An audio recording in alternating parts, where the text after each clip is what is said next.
Se considera que una enfermedad es rara si afecta a menos de 5 de cada 10.000 personas. Con esto en mente, en España más de 3 millones de personas tienen enfermedades poco frecuentes. Y este es el dato más duro de todos. 1 de cada 2 diagnosticados es un niño y el 30% no llegará a cumplir 5 años. Javier García, presidente de Viralgen y secretario de la Fundación Columbus. Buenas noches. Buenas noches. Gracias por venir a Hora 25. Un placer. ¿Qué le dicen a usted estas cifras? Bueno, simplemente me dicen que tenemos una responsabilidad por dar una solución y que no sigan siendo cifras, sino que mejoren y que podamos dar respuesta a muchas de esas enfermedades, porque hay formas de hacerlo. Ustedes en la Fundación han desarrollado un programa de terapia génica para niños con enfermedades raras. Explíqueme exactamente en qué consiste eso. Bueno, nosotros en la Fundación Columbus se dedica a la búsqueda de curas para enfermedades raras o ultra raras, porque hay todavía algunas que son todavía más pequeñas. Y lo que hacemos es juntar todas las piezas del puzzle.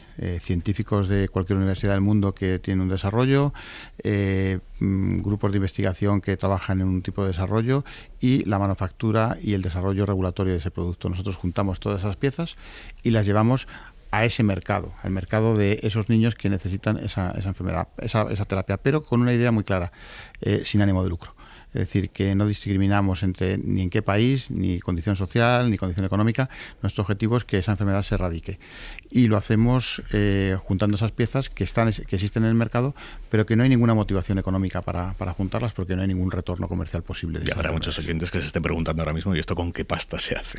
Bueno, lo hacemos con el dinero que viene de nuestra actividad profesional y lo hacemos con la actividad también filantrópica de empresas. Viralgen es una de ellas, que ahora comentaremos, y empresas también y socios que tenemos en Estados Unidos.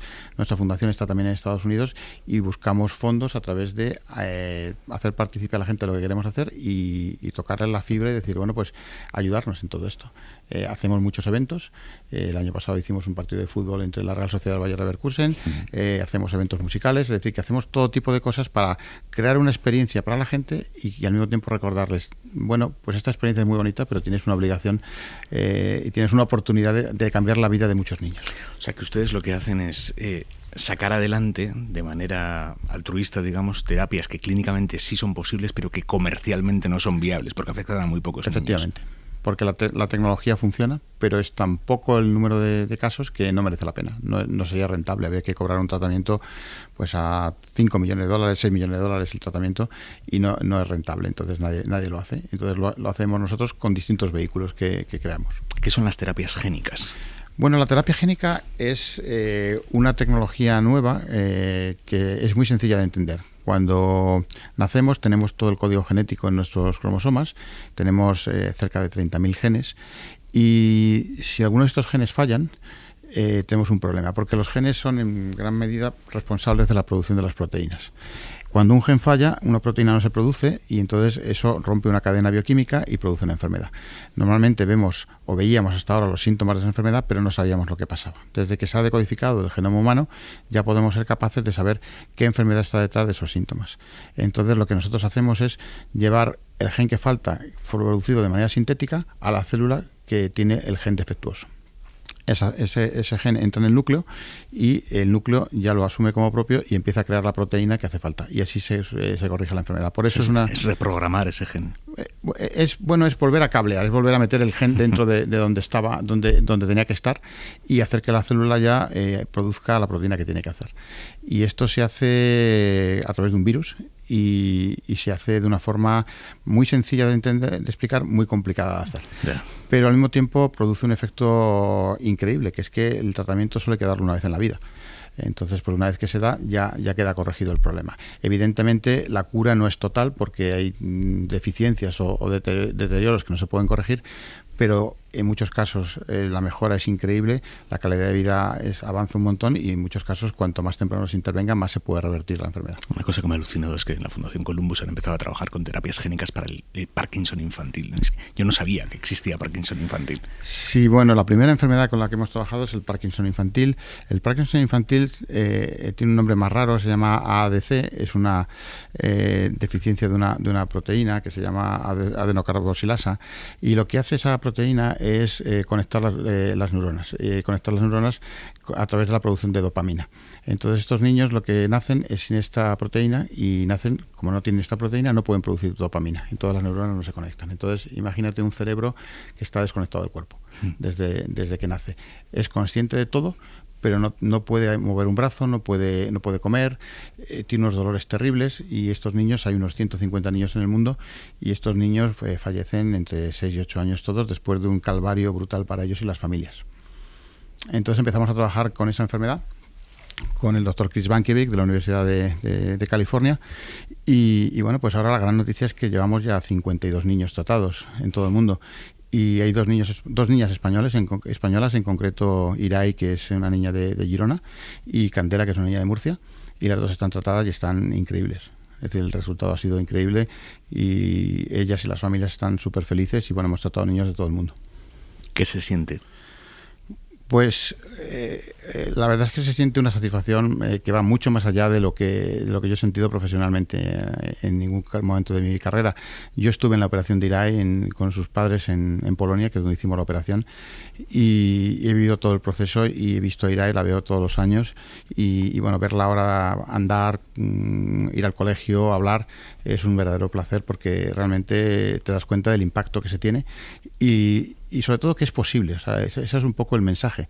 Es posible, pero hay que ponerse a ello, y es una emoción tremenda ver a esas familias pues que les ha cambiado la vida. Éticamente, no sé, incluso hasta moralmente, puestos a hacer el bien y tener que elegir qué bien se hace, a qué enfermedad rara se dedica su presupuesto, ¿cómo toman esa decisión? Es complicado, porque hay cerca de 7.000 enfermedades raras de origen genético, de las cuales unas 2.000, 3.000 entran en nuestro ámbito.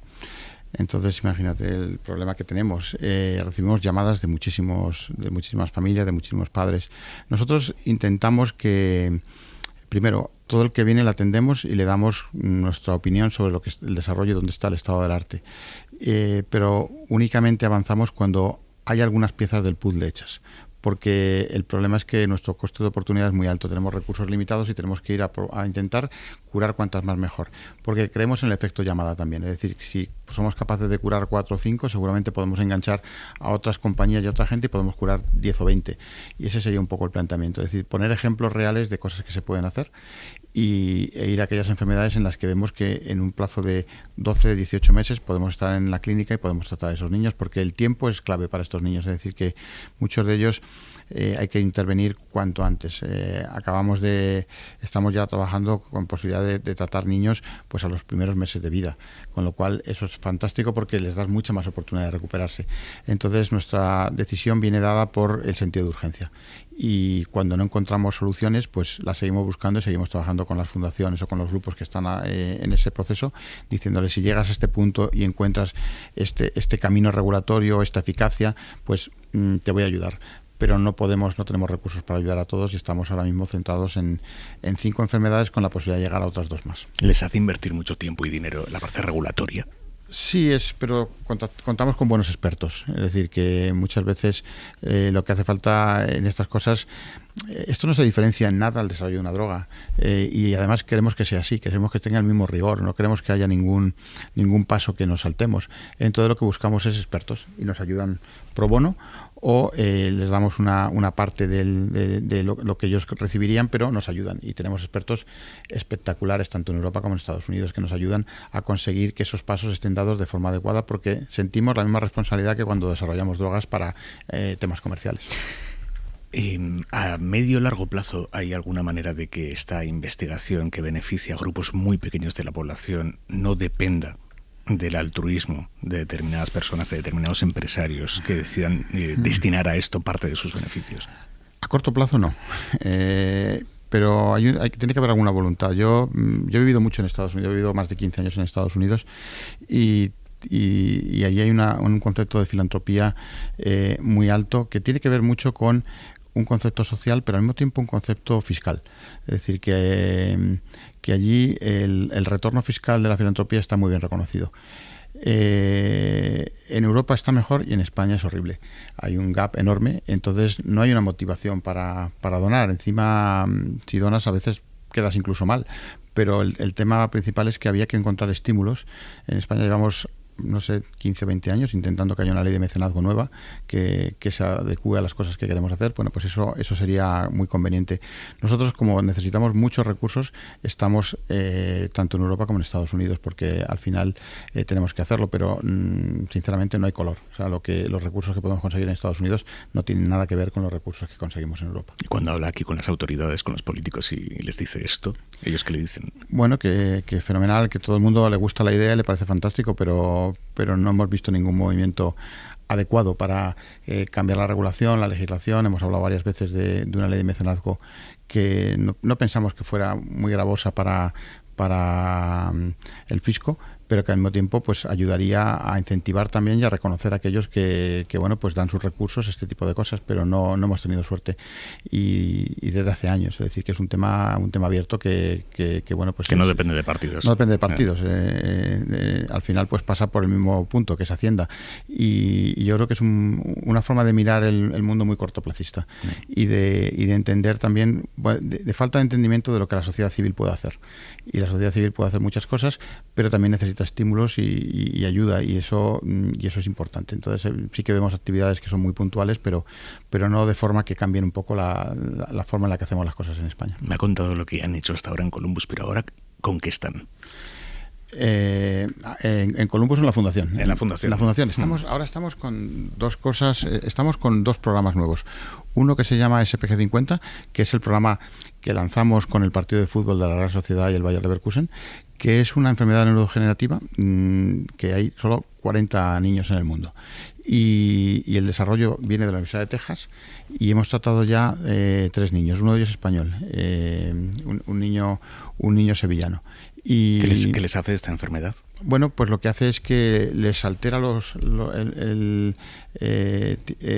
empieza a bloquear zonas del cerebro, empieza a afectar el cerebro, y les afecta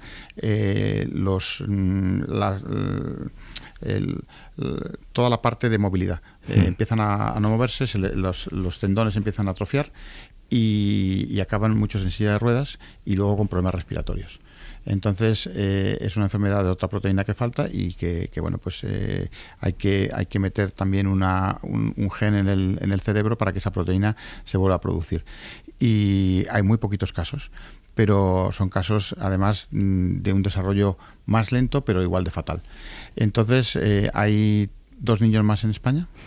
Y vamos a empezar un ensayo clínico en San Sebastián ahora mismo, y es otra de las cosas que estamos ahora muy orgullosos, que vamos a empezar a hacer ensayos clínicos con el sistema público de salud. Entonces hemos trabajado con Osakidecha y vamos a hacer en Bio-Guipúzcoa, en el hospital de Guipúzcoa en San Sebastián, el primer ensayo clínico de la Fundación, en combinación con un hospital en Italia y un hospital en Alemania.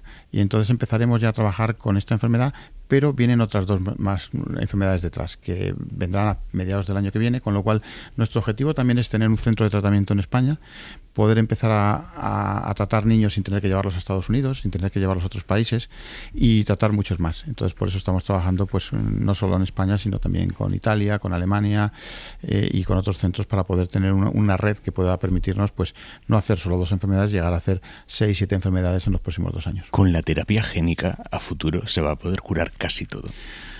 Bueno, casi todo no, pero se van a poder curar muchas cosas, y ahora mismo estamos viendo incluso cosas como el Parkinson se van a poder curar con la terapia génica. Estamos viendo también un avance tremendo en cegueras. Todas las cegueras congénitas o cegueras degenerativas se van a poder curar, y se están curando ya con terapia génica. Enfermedades musculares como distrofia muscular, enfermedades de origen enzimático también se pueden curar. Hay muchas enfermedades que se pueden curar con terapia génica. ¿Se le puede poner una fecha a la cura del Parkinson con terapia génica? Yo creo que en los próximos 5 o 6 años vamos a ver resultados fantásticos que podrán estar muy cercanos a estar en el mercado. Lo que pasa es que seguramente, como todo, cuando somos más específicos, el Parkinson va a tener nombre y apellidos. Bien. Entonces habrá un Parkinson que se pueda curar, otro Parkinson que no se pueda curar. Entonces, o que vaya con evolución.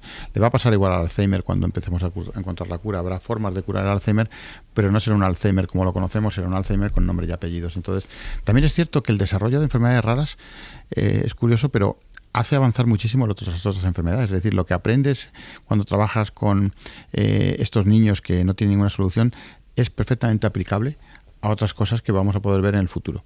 Entonces yo creo que incluso desde el punto de vista egoísta de decir, oye, pues voy a curar estas enfermedades porque voy a aprender mucho más y voy a llegar a una cura del Parkinson o del Alzheimer antes, habría que hacerlo. No es el motivo, pero si alguien busca una excusa, sería una muy buena excusa para tener. Me hablaba usted de Viralgen antes, que es una de las empresas del grupo. Ahí se centran en la fabricación de vectores virales aldenoasociados. Explíqueme esto. Bueno, la terapia génica es llevar un gen a una célula, pero el vehículo, el mensajero que lleva ese gen es un virus, y en este caso es un virus adenoasociado. Es un virus que tiene una particularidad, que es un virus que está en la naturaleza, pero que es un virus que no causa daño y que al mismo tiempo se puede tocar de forma que vaya a los tejidos o las células que queremos, bien hígado, bien músculo, bien cerebro. Entonces es un virus que conocemos bien y que la naturaleza ha puesto ahí y que podemos utilizar como el mensajero. Y entonces nosotros lo que hacemos es meter el gen dentro del virus y hacer virus en cantidades gigantes y preparar los viales que van a cada paciente. Entonces eso es lo que se hace en Viralgen. Es la empresa de terapia génica, de fabricación de terapia génica más grande de Europa, y una de las 2 o 3 más grandes del mundo. Y bueno, pues la verdad es que hacen vectores virales para, pues ahora mismo cerca de 50 enfermedades, y están en todo el mundo. Es decir, Viralgen estamos en todos los continentes, en ensayos clínicos en todas las enfermedades, desde enfermedades neurodegenerativas, musculares, oculares. Es decir, que tenemos un portafolio que nos permite entrar en todo. Pero al mismo tiempo Viralgen hace una cosa única. Nosotros dedicamos varios lotes de producción al año de forma gratuita para la fundación. Y hacemos, entonces, eso es una parte que bueno, pues yo no me duele hacer la publicidad, de decir, bueno, Bayer es el dueño de Viralgen, pero Bayer ha aceptado ese juego y es uno de los mayores contribuidores a la fundación a través de esa donación de ese material que realmente cambia la vida a la gente. Entonces yo creo que es posible que las grandes corporaciones también entren en este juego como ha entrado Bayer, porque además piensa que es una responsabilidad que tienen, y Viralgen lo hace de una forma pues altruista, y además pues sirve también para que veamos el efecto que tiene el trabajar no solamente con el objetivo económico, sino también con el objetivo social. Yo soy de los que cree que ahora las empresas, si no tienen un buen objetivo social, pues van a tener muchos problemas para atraer talento, para retener talento, para crecer, y Viralgen pues está en ese camino. Esto es una revolución científica brutal. Bueno, es una revolución científica que ha empezado hace tiempo y que empezamos a desvelar lo que vemos ahora. Lo que viene dentro de 5 o 10 años es todavía más increíble. Estamos viendo evoluciones. Ahora estamos cambiando genes.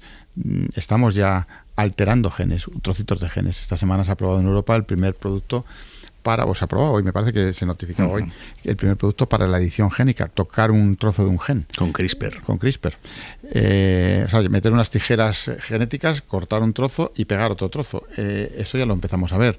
Empezamos a ver la reprogramación celular también. Empezamos a ver un conocimiento del sistema inmune completamente distinto. Entonces, bueno, la revolución biológica que viene unida a la revolución tecnológica de la informática, pues hace que vamos a vivir una época dorada, pero al mismo tiempo una época en la que tenemos que ser capaces que esto no cree unas discrepancias sociales enormes y que los que tengan dinero puedan beneficiarse de eso y los que no lo tengan pues no puedan beneficiarse de eso. Se puede universalizar. Se tiene que democratizar y universalizar, y es difícil, pero creo que hay que empezar a hablar de ello porque la revolución es enorme. No se parecen los medicamentos en nada a los que teníamos hace 20 años, y los de los próximos 10 años se van a parecer mucho menos, pero hay que tener, el acceso tiene que ser a todo el mundo. ¿Y Europa qué papel está jugando en esta revolución? Pues menos del que a mí me gustaría. Es decir, que Europa, a nivel de la revolución tecnológica, la revolución biológica, ha perdido un poco el paso con respecto a Estados Unidos y con respecto a China. Entonces, lamentablemente, ya no tenemos la preponderancia que teníamos antes, y hay que seguir luchando por buscar esos nichos donde podemos tenerla, pero es muy difícil competir con mercados como el americano, donde tienen todos los elementos, desde capital a talento, a universidades súper punteras que llevan muchos años investigando, o los chinos, que tienen muchos recursos y que han sido capaces de adaptarse a esta realidad, no solo copiando, sino haciendo cosas propias y con un mercado muy grande. Entonces Europa se ha quedado... ¿En qué momento hemos perdido paso aquí? Pues yo creo que lo hemos perdido hace 20, 25 años, cuando pensábamos que bueno, pues todo iba a pasar de forma natural, pero no ha pasado de forma natural. Es decir, que los otros países han avanzado bastante, y Europa pues ha perdido un poco el paso, yo creo, porque nos hemos relajado. Hemos pensado que bueno, pues nuestro sistema de bienestar era capaz de sostener todo el resto de cosas, pero nos ha faltado pues hambre de emprendimiento, hambre de crear, hambre de hacer crecer cosas, y nos faltaban componentes de las piezas para montar, desde el punto de vista de capital riesgo, desde el punto de vista de fiscalidad, desde el punto de vista de emprendimiento. Nos han faltado esas piezas. Entonces mucho de eso se ha ido a Estados Unidos, y bueno, pues y allí en desarrollo de carreras, con lo cual la gente no vuelve. Entonces todo eso yo creo que Europa le ha pasado factura, y Europa está en una situación en la que no es la importante que debía tener, o que quería tener hace unos años, y eso es lamentable. Pero bueno, lo único que podemos hacer es intentar corregirlo, pues haciendo desarrollos en Europa, trabajando con los científicos e intentando pues avanzar. Pero ahora mismo hay carreras que están perdidas, y esa yo creo que es una de ellas. O sea, que hacer I+D ahora mismo en Europa, en concreto en España, hay un punto de activismo ahí, ¿o qué? Bueno, siempre es un punto difícil. Hay ayudas, hay formas, pero no es solo el tema de dinero, es un tema también de ecosistema. Muchas veces ahora mismo la ciencia, el desarrollo de ciencia no es solamente hacer ciencia, es hacer ciencia y poder llevarla a un punto de inflexión. Y te hacen falta inversores, te hacen falta personas con experiencia, te hace falta acceso a mercados. Y en España no tenemos todo eso. Somos un mercado bastante incipiente, bastante imperfecto alrededor de eso. Entonces es muy difícil, por mucho que digamos hacemos una ciencia maravillosa, la traslación de la ciencia al mercado no sucede. Y bueno, pues es una realidad. Pero es la realidad que vivimos. Es decir, que podemos lamentarlo, pero lo único que podemos hacer es intentar cambiarlo, a mejorar un poco. Pero no vamos a ser Cambridge, no vamos a ser Karolinska, no vamos a ser institutos que llevan muchos años haciendo eso de otra manera muy diferencial. Pero bueno, es lo que hay, tampoco nos vamos a rasgar las vestiduras. ¿Qué futuro no conocemos en medicina y que por su experiencia y su olfato cree que dentro de unos años vamos a estar inmersos en él? Bueno, yo creo que vamos a vivir un mundo totalmente distinto en las áreas de reprogramación celular. Es decir, que cuando pensamos que hay células que no tienen función o que han perdido la función, es posible que se la podamos dar. Y cuando se la podamos dar, es como poner el reloj a cero otra vez. Entonces da un poco de miedo decir, bueno, ¿y esa persona que puede vivir 120 años existe ya? O seguro que hay alguno, pero vamos, que haya unos cuantos de esos, pues seguramente existe ya. Y la ciencia va a poder hacer que eso ocurra. Pero bueno, no sin crear otros problemas. Yo soy de los que piensa que tendríamos que trabajar otros problemas antes de intentar perpetuar la especie y que vivamos eternamente, porque eso no es una solución. Hay que arreglar otros problemas, pero seguramente la ciencia puede aumentar la calidad de vida, la esperanza de vida muchísimo, porque las técnicas son absolutamente alucinantes.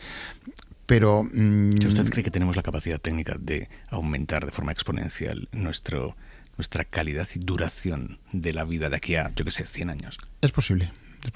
Pero yo no sé si que seamos vivos, sí, pero que la calidad no lo sé. Yeah. Luego entramos en muchos conceptos también muy éticos y también en conceptos de coste. Es decir, que bueno, qué coste tiene mantener la vida y cambiar las piezas. Seríamos como un puzzle, nos tenían que cambiar hoy las rodillas, mañana las caderas, luego una parte del cerebro, y al final lo que llegaríamos sería un punto donde a lo mejor no seríamos personas felices. Entonces yo creo que lo que intentar es que esa vida que tengamos sea de la mejor forma, de la forma más productiva. Sobre todo, yo tengo mucho miedo a que este tipo de terapias se marginalicen y vayan solo a unos grupos muy limitados de personas, porque eso puede provocar unas discrepancias brutales. Entonces pienso que la tecnología tiene pues potencial enorme. O sea, no creo que haya que podamos imaginarnos lo que se puede hacer. Me lo he repetido un par de veces durante la entrevista. Le veo preocupado con que haya una investigación tecnológica para la salud para ricos y que no llegue a todo el mundo. Es muy preocupante, porque al final estos productos llevan mucho el coste del desarrollo. Imaginemos también que bueno, pues se hace en segmentos de población muy concretos, porque vamos a poder empezar a segmentar. Entonces es muy posible que podamos decidir a qué sectores de población se puede dar un tratamiento o cuáles no, porque ahora mismo podemos diversificar muchísimo. Es decir, como he dicho, las enfermedades van a tener nombres y apellidos, pero apellidos pueden ser varios. Y a mí me preocupa que que estos tratamientos pues no lleguen a mucha gente. Sí, seguramente porque lo estoy viendo con las terapias raras y decir, bueno, es muy difícil.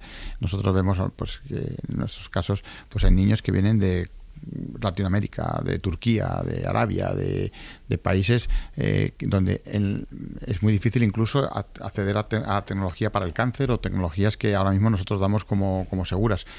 Y estas terapias sería imposible que llegaran. Entonces yo creo que la evolución es tan rápida que vamos a dejar a mucha gente detrás. Esto es como un bulldozer que va pasando y va dejando todo a los lados, y tenemos que ser capaces de pensar cuál es el modelo nuevo para que estas cosas no ocurran, para que pueda llegar a todo el mundo. Entiendo que la investigación en tecnología para la salud se enfrenta constantemente a dilemas éticos.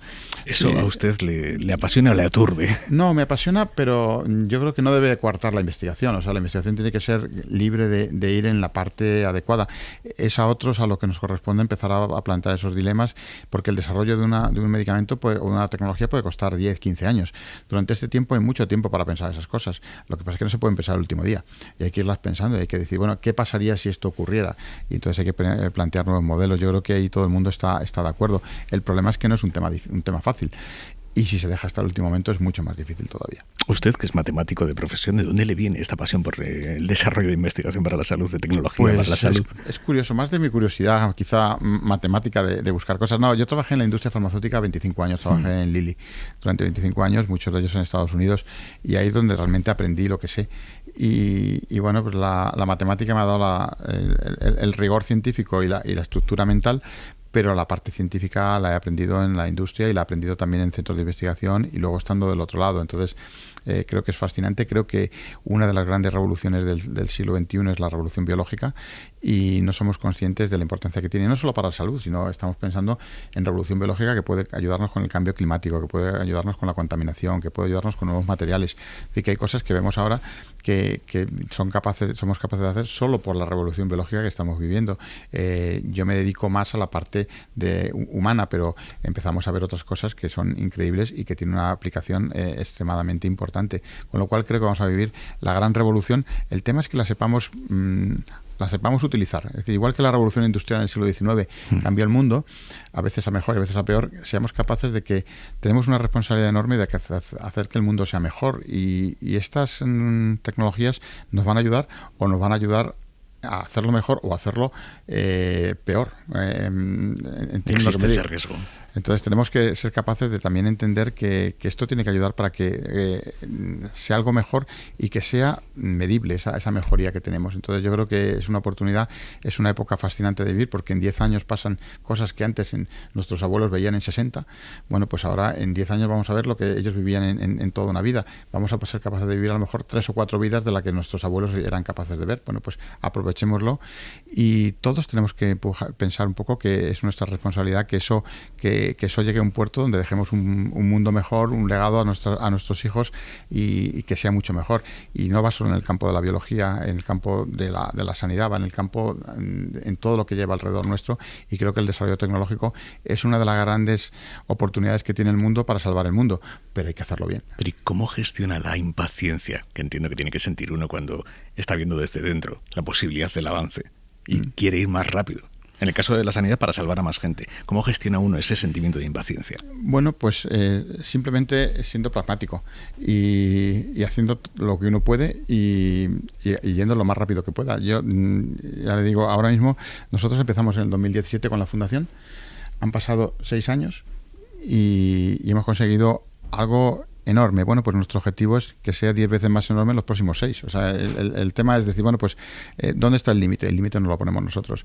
Y como yo no puedo alterar lo que otros piensan, puedo alterar lo que yo hago. Entonces, pues simplemente me motivo a hacerlo de una forma más rápida.